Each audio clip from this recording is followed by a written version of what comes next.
Pemirsa yang berbahagia, Nabi Shallallahu Alaihi Wasallam bersabda, "Man ra'a minkum mungkaran falyughayyirhu."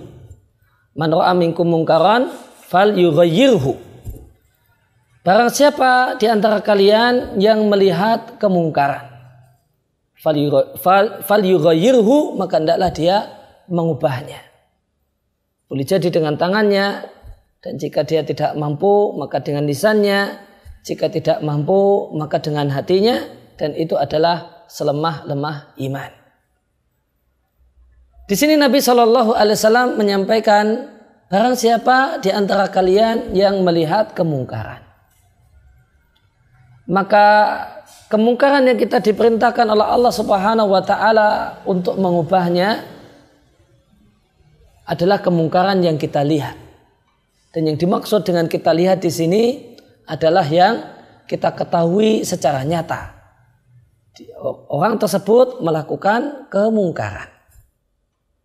Oleh karena itu di antara adab dalam dakwah, kita tidaklah diperintahkan untuk mengubah kemungkaran dengan cara selidik-selidik, dengan cara mengkorek-korek, dengan cara mengintip, dengan cara memata-matai. Nah, karena kemungkaran yang kita dituntut untuk mengubahnya adalah kemungkaran yang kita ketahui. Dan kita mengetahuinya karena pelaku kemungkaran tersebut melakukan kemungkaran secara terang-terangan. Kita tidak diperintahkan untuk melakukan tajasus, memata-matai, mengintip-ngintip, menguping, supaya kita bisa melakukan amar ma'ruf nahi mungkar. Maka ini satu adab yang penting berkaitan dengan masalah amar ma'ruf nahi mungkar, mengubah kemungkaran, memberikan nasihat kepada orang yang melakukan kesalahan. Ini semua kita lakukan manakala kita mengetahuinya. Dan kita mengetahuinya tanpa mengkorek-korek, tanpa membongkar-bongkar, tanpa menyelidik-nyelidiki. Kemudian satu hal yang menarik, Nabi katakan, siapa di antara kalian yang melihat kemungkaran? Apa itu kemungkaran? Kemungkaran yang disebut dengan kemungkaran adalah satu pelanggaran syariat, manakala pelanggaran syariat tersebut satu hal yang disepakati oleh para ulama sebagai sebuah pelanggaran syariat. Maka disyaratkan sesuatu itu disebut dengan kemungkaran adalah ulama bersepakat kalau itu adalah pelanggaran syariat. Maka ketika ulama bersepakat minum khamar adalah satu hal yang terlarang, berzina adalah satu hal yang bernilai dosa, maka riba adalah satu maksiat yang sangat besar di sisi Allah. Maka hal-hal semacam inilah yang di sana kita bisa melakukan ingkarul mungkar.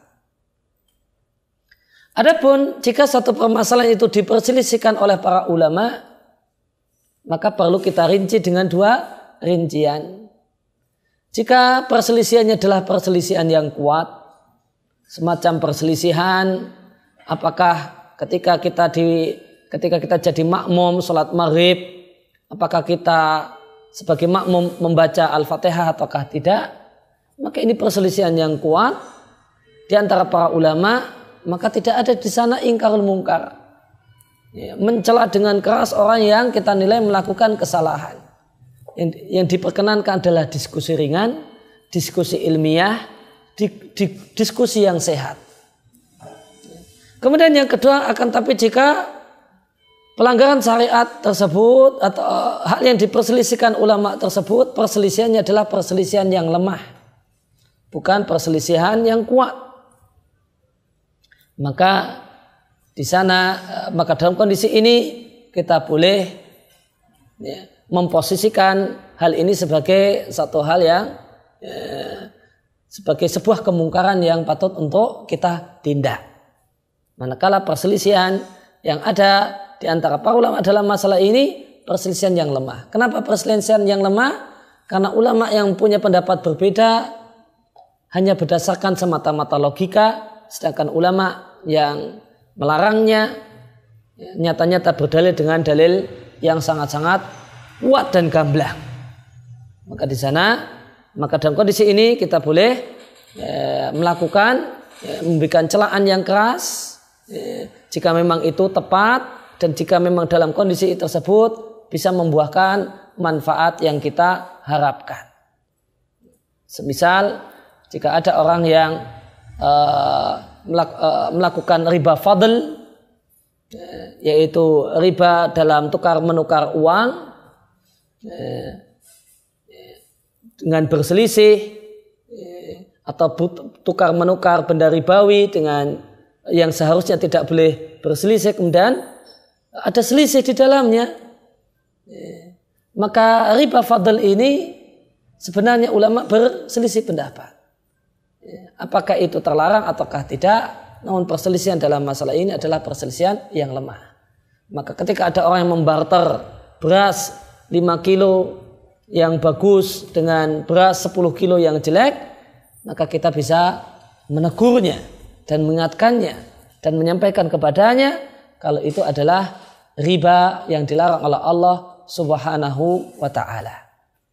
Karena ini adalah kemungkaran menimbang pendapat ulama yang membolehkan riba fadl adalah tergolong pendapat yang lemah. Maka menimbang hal ini tentang apa itu kemungkaran bisa kita lihat, bisa kita simpulkan tidak akan ada orang yang bisa melakukan ingkarul mungkar dengan tepat kecuali orang yang berilmu. Dia tahu apakah ini kemungkaran ataukah bukan. Inilah pentingnya ilmu dalam berdakwah secara umum dan mengingkari kemungkaran secara khusus.